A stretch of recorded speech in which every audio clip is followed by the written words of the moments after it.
kita lagi mampir dulu nih ke tempat bapak tua, bapak udah abang kita, Kolonel CZI. Jadi itu apa ya, Dak?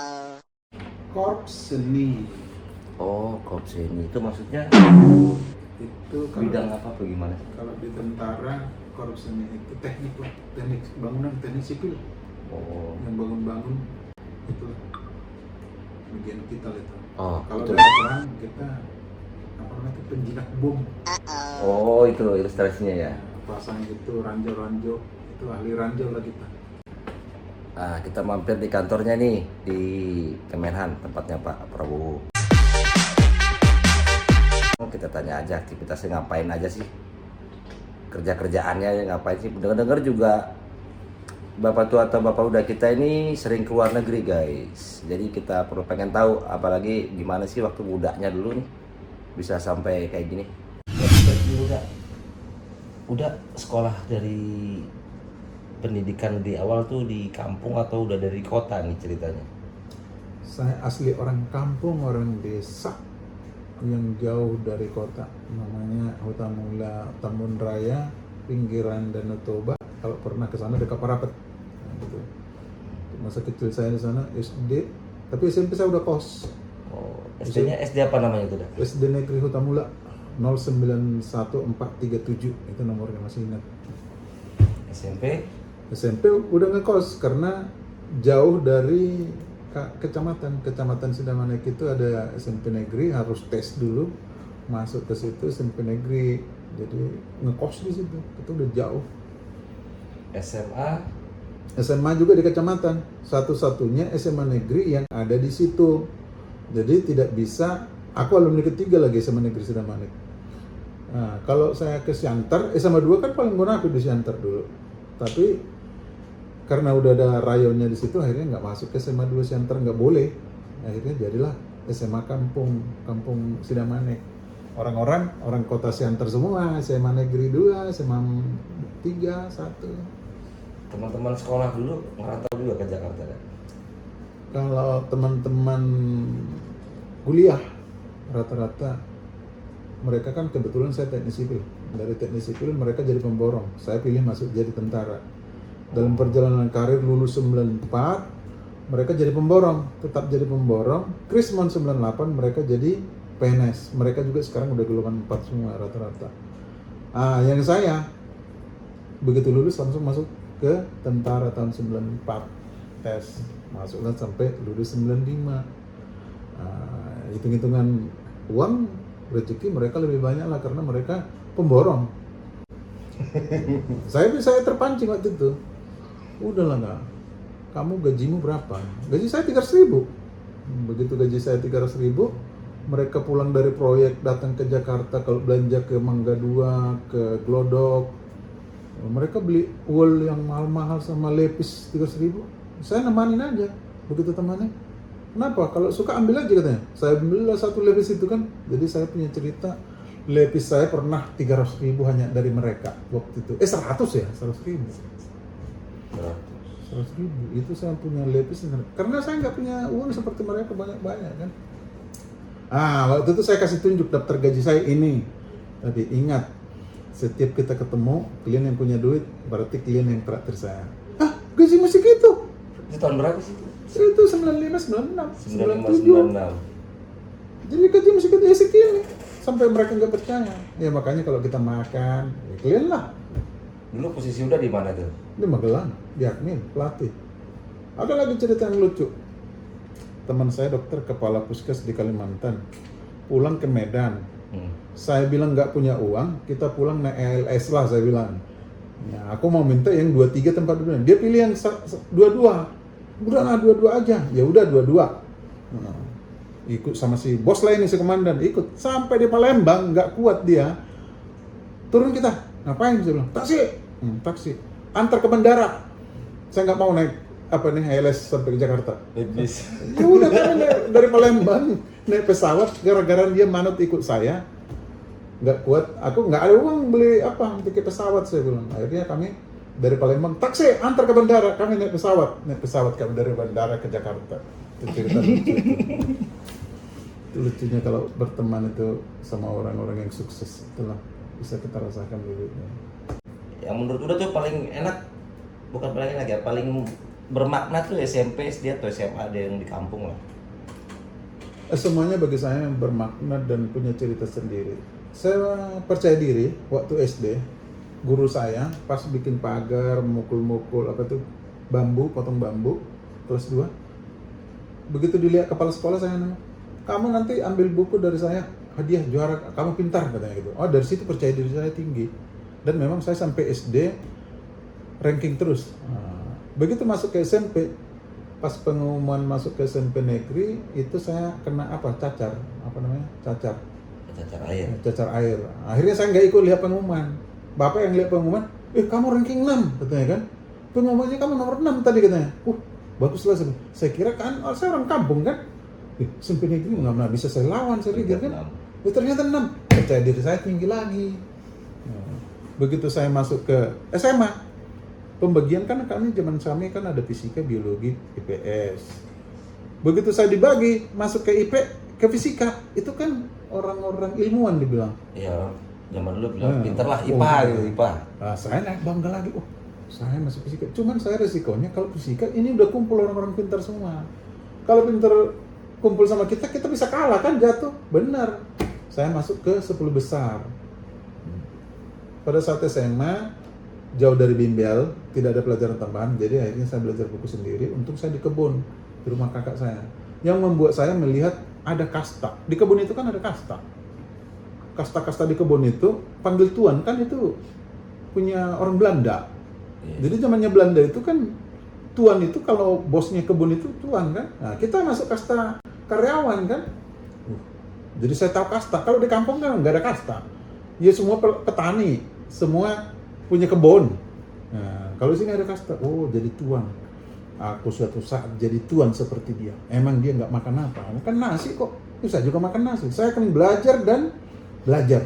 Itulah mesti saya dulu. Makanya saya, karena kita udah kelihatan di kebun itu ada kastanya itu yang kelihatan tuan-tuan itu asisten namanya. Asisten itu anaknya pakai mobil sendiri, punya peliharaan anjing sendiri, punya rumah yang mewah sendiri, punya pembantu sendiri, mobil sendiri. Orang bilang dia tuan. Nah, saya, aku harus bisa jadi tuan. Nah, motivasi pengen jadi tuan itu kan kayaknya momentum orang pengen berjuang ya. Di situ mulainya. Itu pas di usia berapa tuh ya? Itu 13 tahun, 14 tahun lah, karena SMP SMA kan. Berarti udah punya motivasi gitu tuh, aku pengen, kan jarang-jarang orang. Tapi ketika saya SMA, kelas 2 sama kelas 1, mikirnya gini, kok bisa dokter menyelamatkan jiwa manusia ya? Kan kalau nggak ada dokter, orang pasti mati, nggak diobatin, nggak dioperasi. Di masa SMA tadi tuh, punya pikiran itu juga tuh. Akhirnya saya berpikir, kalau gitu saya jadi dokter lah. Karena bisa menyelamatkan nyawa manusia. Tuhan Yesus kan menyelamatkan jiwa manusia. Juru selamat disebut. Aku menyelamatkan itu berarti saya dengan dia sama misinya, menyelamatkan manusia. Akhirnya jadi bercita-cita jadi dokter. Begitu bercita-cita jadi dokter, belajar habis-habisan, percaya diri dengan ranking tadi itu, sampai lulus SMA. Begitu saya bimbel ke Medan mau kuliah, bapak saya udah tahu kalau saya harus jadi dokter saya. Tapi dia nggak pernah bilang kalau nanti kamu jangan ngambil itu, nggak pernah. Akhirnya saya dimasukkan ke rumah bapak udah di Medan, tentara, seorang yang ditakutin, orangnya besar, suaranya gede, tentara zaman dulu. Bilangin sama dia, anak kita itu, dia itu cita-citanya jadi dokter. Tapi nggak mungkin, adiknya masih ada 5. Adiknya masih ada 5, terus kita nggak punya harta, mau jual apa sama dia. Tapi kalau aku yang bilang itu ke dia, nanti dia marah, langsung dia nggak mau belajar katanya. Pas pulang saya habis bimbel mau ngisi formulir, dikasih tahu, apa kamu pilih? Ya, sesuai yang saya bilang dari dulu bapak udah. Apa tuh? Kedokteran. Oh gitu. Ya udah, sekarang ambil formulirmu, aku lagi makan nih. Hapus di hadapan saya, ganti. Kok bisa? Bapakmu sebelum pulang kemarin cerita ke saya, kamu udah bercita-cita jadi dokter dari dulu, tapi nggak mungkin ada uang kita untuk menyekolahkan kamu. Dari mana? Adikmu masih 5 lagi, saya hanya golongan 2. Memang bapak di PU, Dinas PU Kabupaten Simalungun kan. Terus, oh gitu, hapus saya lihat kan. Ya udah, namanya lagi makan, cuci tangan, hapus itu, netes lah, apa namanya ini, cuci tangan ini. Ya formulirnya hampir bengkak gini. Saya kira ini tanda-tanda kalah lah saya pikir. Terus apa pesan bapak? Saya bilang, jadi bapakmu udah bilang, bapakmu kan dinas PU, udah ngomong kepala dinas PU, ada anak saya pintar, saya suruh kuliah jurusan apa itu pak? Suruh anakmu itu masuk ke teknik sipil biar bisa nanti di kantor PU. Inilah pikiran orang tua ini kan, mikirnya pasti KKN dan gampang urusannya kan. Nah, akhirnya, oh gitu, ya udah habis. Ganti, udah ganti. Pengumuman, begitu pengumuman kuliah, katanya kamu lulus. Biarin aja lulus, nggak lulus. Ya pulang, kenapa kamu nggak minta uang ke Siantar beli koran sip katanya? Udahlah ngapain? Karena saya nggak merasa, kalaupun lulus saya bukan jadi dokter, kalaupun saya lulus bukan cita-cita saya, pilihan bapak saya, gitu kan. Akhirnya, ya udah menang, katanya menang, beli orang korannya dibawain ke rumah tunjukin, ya udah, nggak seru lah, ya udah. Sebentar, emang udah pada waktu itu ya kan aku coba pada rata-rata ada umur segitu, Ya. lulus nggak lulus ya udah, atau masuk mana ya silakan. Udah punya perasaan seperti itu ya, maksudnya udah patah arang gitu, nggak dokter memang segitu niatnya jadi dokter di umur itu loh, di pas lulus Ya, itu. betul. Ya kalau saya pikirin memang karena saya anak pertama itu loh ya. Anak pertama dan keadaan orang tua yang membangun saya harus jibaku. Jadi saya juga masa kecil saya kan ladang kami atau kebun kami itu di pinggir pantai, kemiringan 45 derajat. Mau naik ke atas itu kalau panen kita harus istirahat di tengah jalan. Pas istirahat di tengah jalan bawa bawang atau kacang itu panen, saya udah mikir, nanti saya kalau seperti ini, bapak saya udah 50 tahun, umur bapak saya di kampung seperti apa lah aku nanti. Sebab itu saya harus belajar habis-habisan, saya tidak mau merokok, untuk saya harus pintar, untuk tidak seperti orang-orang yang di kampung ini. Kalau saya harus seperti ini, kayak sekarang lah, mama saya di kampung sampai sekarang merasakan itu kan, maka saya hidup seperti inilah. Kalau saya nggak mau belajar. Akhirnya saya sampai SMA itu, juga aku belajar habis-habisan, ditambah tadi yang waktu di kebun tadi itu, semakin kelihatan kasta. Kalau di kampung, siapa yang kita lihat lebih hebat? Dia kaya karena memang dia cengkehnya banyak. Kalau ini kasta udah kelihatan, tuan katanya, jangan sembarangan tuan. Tuan dijemput anaknya pakai mobil, bis sekolah ke Siantar, putih-putih, cantik-cantik lagi. Berarti karena kasta itu ya. Iya, Ya. maksudku tadi kan udah lah SMA. Emang ada kepikiran Iya. atau gimana gitu ya. Makanya kita belajar aja gitu ya kan. saya simpulkan sekarang, orang di kebun sukses karena apa? Karena kelihatan kastanya itu. Orang kebun, makanya kemarin ada bapak udah kita kolonel sejabat waktu hidup di 75. Udah dari mana saya bilang kan? Aku dari kebun Bajambi. Nggak salut bapak udah. Kenapa? Katanya. Di kebun kan kita dipaksa dengan kasta itu, udah saya bilang. Pasti udah berusaha untuk lebih hebat karena udah kelihatan kita karyawan, kita tukang potong kebun, terus sana tuan. Tuan itu kalau di asisten sama manajer itu tuan. Harus panggil tuan sama dia. Dan ditakutin. Akhirnya kita kelihatan kasta itu kan. Yang saya bilang itu kasta-kasta lah itu. Kalau zaman dulu di kampung kita nggak ada kasta. Apa kastanya? Paling guru dengan penentu gereja sama itu. Akhirnya kita masih jarang orang jadi ada pembanding lah. Begitu saya di SMA itu kepikirlah seperti itu. Ke kedokteran tadi itu saya lihat, Tuhan Yesus, kita belajar agama, menyelamatkan manusia dengan cara yang seperti itu. Dokter juga menyelamatkan manusia. Kalau nggak ada dokter, operasi patah kakinya apa, mati dia udah. Saya jadi dokter, itulah tujuan mulia. Sebenarnya mulia tujuan. Karena udah prinsip bagi saya, kalau hanya hidup sekedar hidup, tidak ada kok manusia di Indonesia yang mati nggak makan. Itu pikiran saya. Orang jadi petani bisa jalan terakhir, pasti hidup. Ya lanjut tadi pas bukan jurusan dokter tadi. Ini sampailah kesimpulan terakhir dulu saya sampaikan bahwa hidup kita itu rahasia Tuhan, rahasia Tuhan. Saya waktu itu kecewa dengan pilihan orang tua seperti itu. Sampai saya itu masuk ke tentara, harusnya saya jadi ini, ternyata malah jadi tentara, jadi gini kan. Apa namanya, liku-liku hidup itu, yang penting kita lakukan, jalankan dulu sesuai dengan apa kita. Jangan diam. Kalau ada orang pintar diam nggak teruji dia. Kalau saya teruji karena saya coba ke sini. Mungkin kalau saya coba dulu stan, mungkin saya jadi anak stan, tapi stan kan ada di Jakarta. Dan itulah misi saya, kenapa saya harus ke Jakarta sampai sekarang. Karena dulu saya di daerah nggak kenal stan, nggak kenal STIS. STIS. Begitu saya ketemu keluarga di Jakarta, kuliah di mana kamu? Di STIS. Apa itu STIS? Oh, beasiswa. Masa bapak nggak tahu? Ya namanya orang kampung. Saya bilang, saya harus di Jakarta. Anak-anak adik saya ini, semua keluarga saya harus nolong mereka dengan cara begini. Saya bilang, walaupun ternyata sampai sekarang Telkom atau apa itu semua udah ada tesnya di daerah kan. Tapi waktu itu yang kepikirkan. Dan terbukti sekarang ini saya dengan di Jakarta, anak-anak adik saya itu begitu lulus dari daerah itu SMA, saya ongkos, saya beli tiket, saya bawa ke Jakarta, saya yang bimbing dia untuk bimbel sama pemilih jurusan. Ya puji Tuhan sampai sekarang semua masih negeri, semua masuk universitas negeri yang beberapa tahun lalu anak adik saya semua jadi sampai sekarang. Itu keputusan saya di situ tersendiri. Untuk sejabat juga konsep saya seperti itu sebenarnya. Untuk sejabat konsep saya, orang-orang ini saya kumpulkan untuk saya memilih jurusan. Ini terbukti waktu saya di Magelang itu kan anak-anak muda yang lulus SMA itu sampai 12 orang itu di rumah saya, bujangan-bujangan semua. Yang saya telepon tadi juga termasuk itu. Semua itu pilihan pertama, kedua kamu. Pilihan pertama tanya orang tuamu. Orang tuamu bercita-cita kamu jadi dokter, jadi apa? Itu hak orang tua. Pilihannya ada 3. Pilihan kedua kamu dengan pacarmu. Pilihan ketiga dari saya. Semua pilihan ketiga dari saya yang masuk.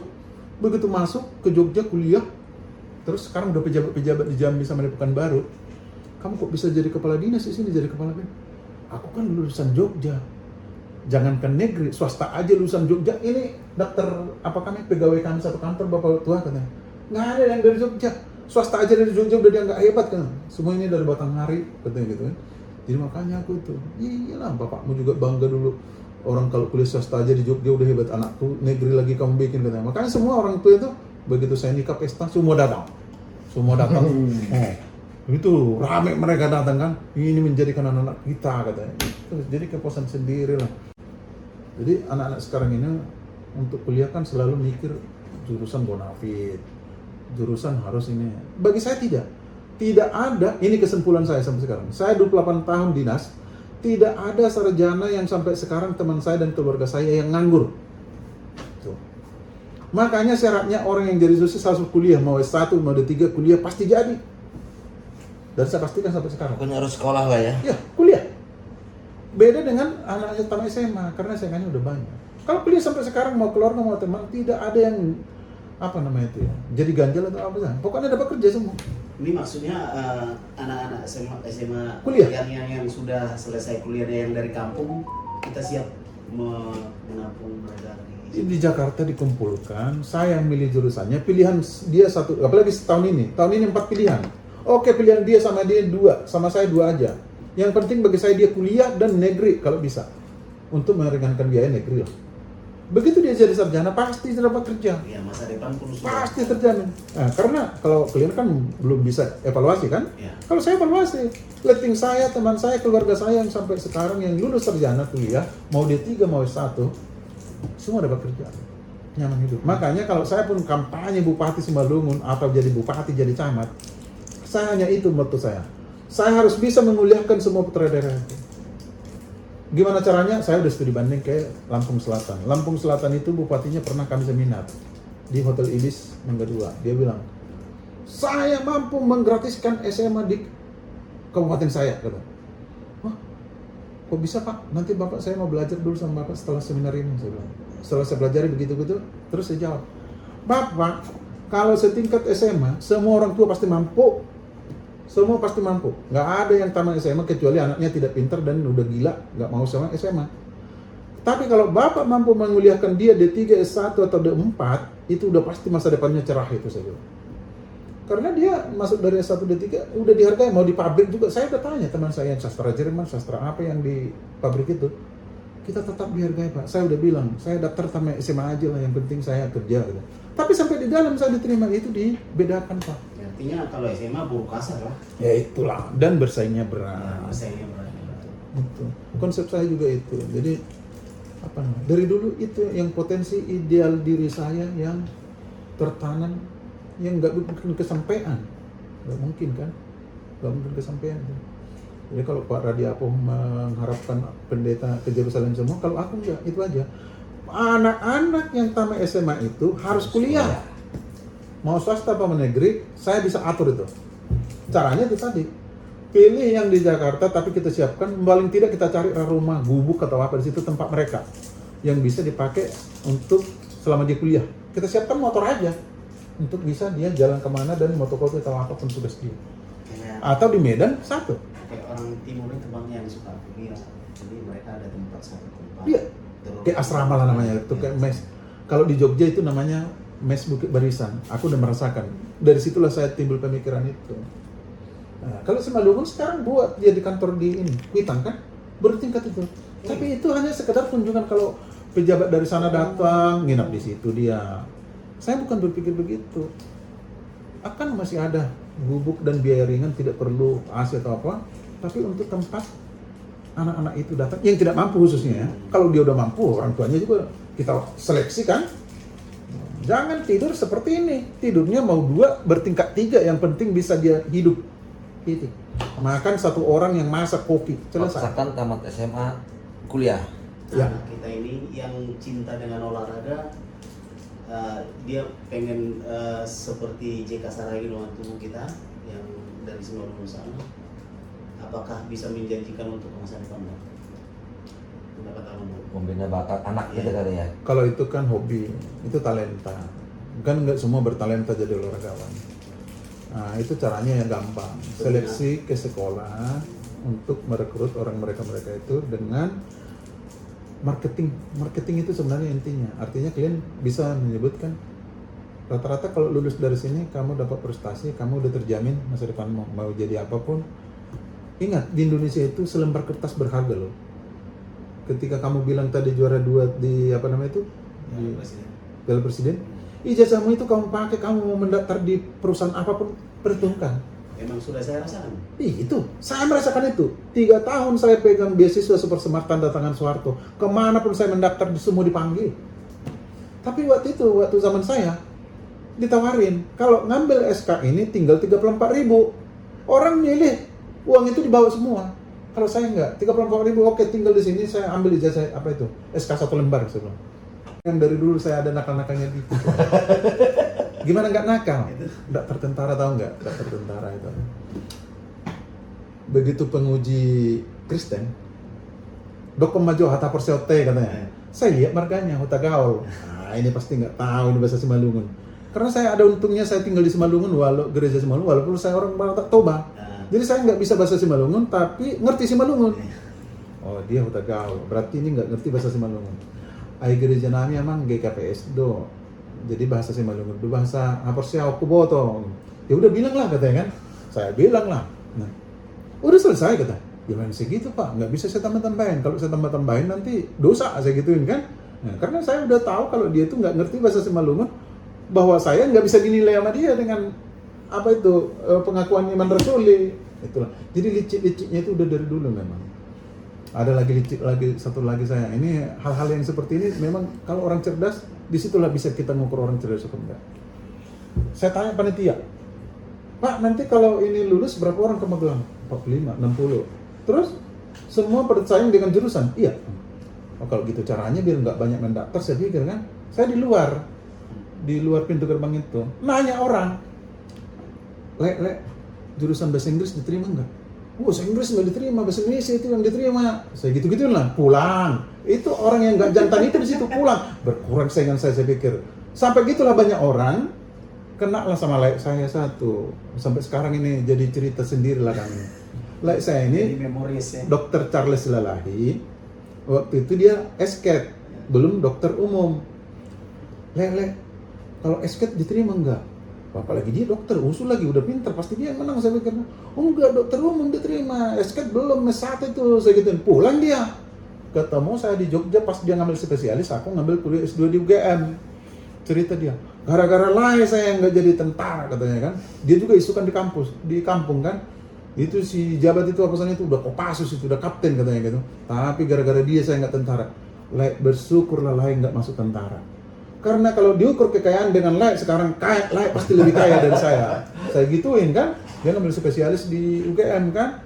Itu berarti kalau Lai masih tentara akan tidak sekaya sekarang. Saya gituin gitu. Jadi gitulah ya. Jadi Demle itu yang apa namanya itu, tidak ada masalah dari itu ya.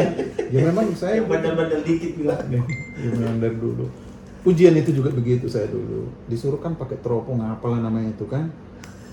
Itu papan catur kan, papan catur putih hitam kan gitu. Suruh terepong untuk menguji mata kita mungkin kan. Ya, gambar pertama putih, gambar kedua hitam sampai 16. 9 normalnya orang hanya 9. Begitu ke 9 aku nggak lihat lagi kok. Saya bilang, waduh kalau nggak salah putih, ini putih-putihnya. Ya kok benar bikinnya. Ya udah lanjut katanya. Aduh ini udah kecil sekali tapi ini hitam. Sampai ke 11. Nah, ini tinggal satu lagi 12 katanya. Ambil 11 aja untuk berapa tuh? Kamu dijadikan kamu Kopassus katanya. Wah, tahu gitu aku nggak mau lagu tadi itu saya bilang. Tahu gitu nggak mau lagu sampai 11. Padahal nggak saya lihat lagi. Tapi nama nebak-nebak tuh. Ya, Jadi memang asli di Simalungun lahirnya, Pak? lahir di Simalungun. Cuman kami itu gereja GKPS, bapak saya KBP. Cuman apa namanya itu pengaruhnya GKPS karena itu Simalungun lebih kuat, akhirnya jadilah KBP jadi GKPS. Jadilah kami gereja GKPS, tapi tidak bisa bahasa Simalungun. Dan nggak bisa disimpulkan orang-orang sampai sekarang. Sejak mana ya, Pak? Ya, tapi saya Tanjungan tanya dekat Parapat 3 Ras itu. Oh iya. Saya bilang, sampai kapan pun nggak ada kita jadi pendeta di sini, saya bilang. Apalagi pendeta GKPS. Logatnya nggak masuk kan? Iya. Tapi ada orang, adalah satu sekarang daftar itu, udah lulus pendeta. Jadi jaga koperasi disuruh. Udah saya bilang, nggak mungkin. Karena kita logat kita nggak masuk ke Simalungun. Jadi jangan berpikir orang di sini jadi pendeta, apalagi di Iya. GKPS. Saya bilang. Artinya gini, Bang, dapat saya bayangkan pada waktu zaman Abang masih remaja itu, situasi dan kondisi di kampung itu masih asri lah, masih agak gelap lah ya. Ya. Cahaya semasa saya aja tahun 80 lahir masih lampu agak jarang pakai. Iya, itu mengalami saya. Listrik tahun 91 kok. Iya. Listrik masuk saya Ya, buat syukurlah Bang sekarang udah kuliah. dapat jabatan perwira tinggi lagi. Ya, kalau Tadi saya cara belajarnya gimana tadi? Nah, itu tadi kita harus ulet. Bisa ranking terus loh dari iya, soalnya kan SD, fasilitas SMP, juga kurang, SMA. apa kan? Itu tadi sebenarnya manusia itu butuh pujian.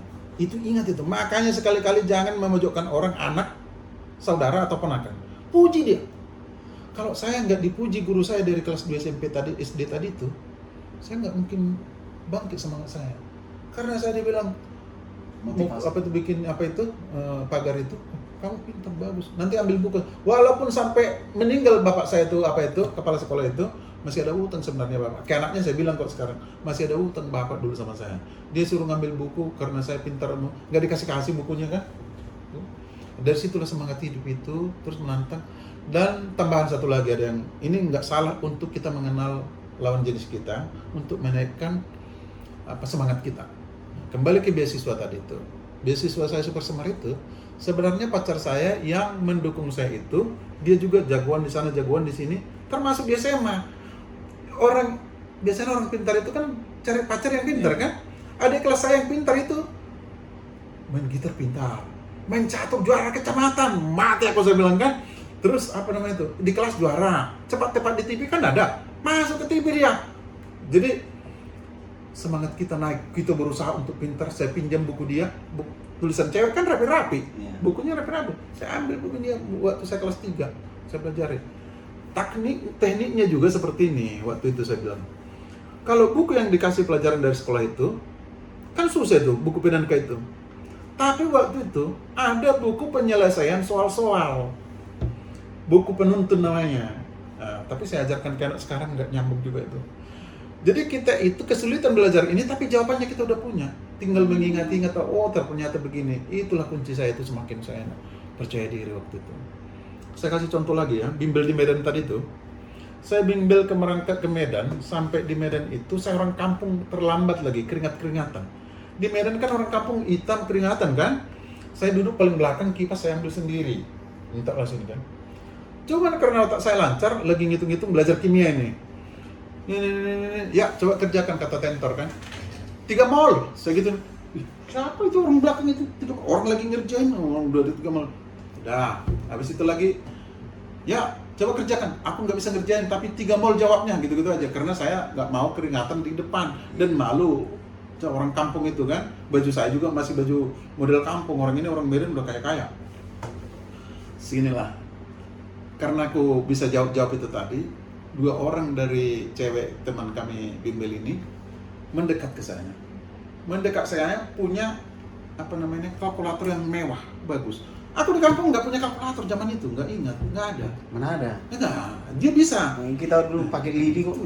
Datanglah dia kan, ini.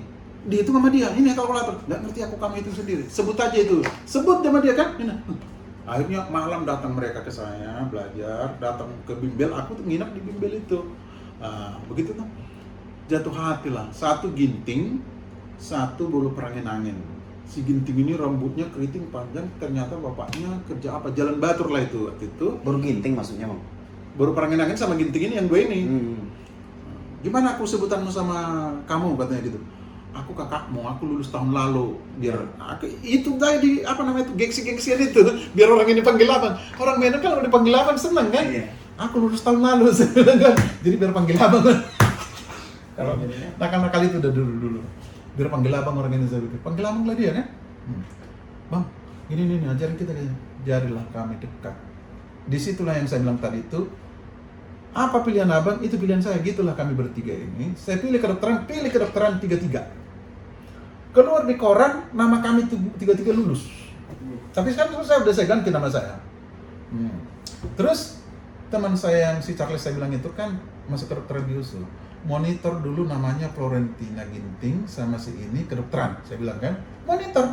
Kasih tahu sama dia saya memang lulus di negeri, kelihatan di koran, tapi saya kuliah tetap di negeri, tapi saya nggak sesuai dengan jurusan itu. Tapi jangan kasih tahu saya di mana, saya bilang.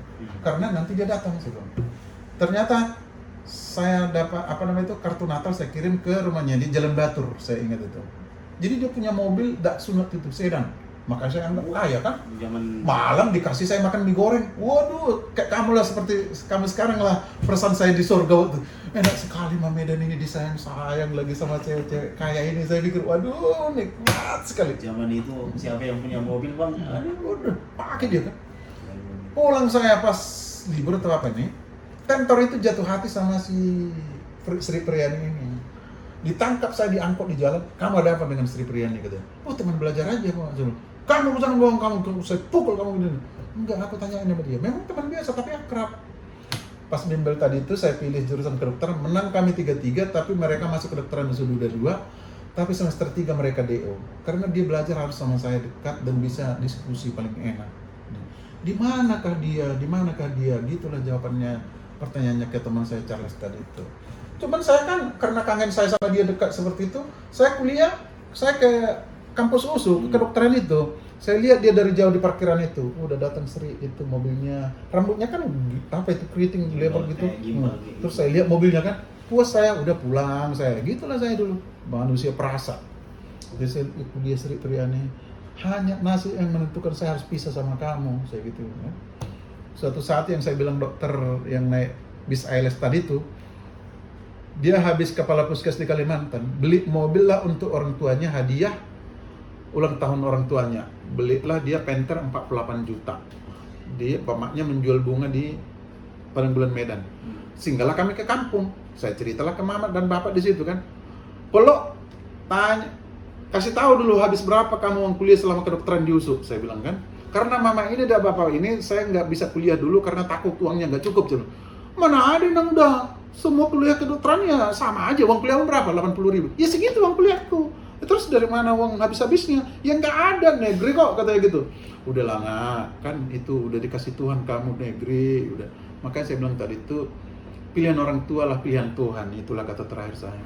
Pilihan orang tua, walaupun saya nggak sesuai dengan yang saya inginkan, terus saya dapat dengan seperti ini, saya bilang lah itu rahasia Tuhan dan pilihan orang tua adalah pilihan Tuhan.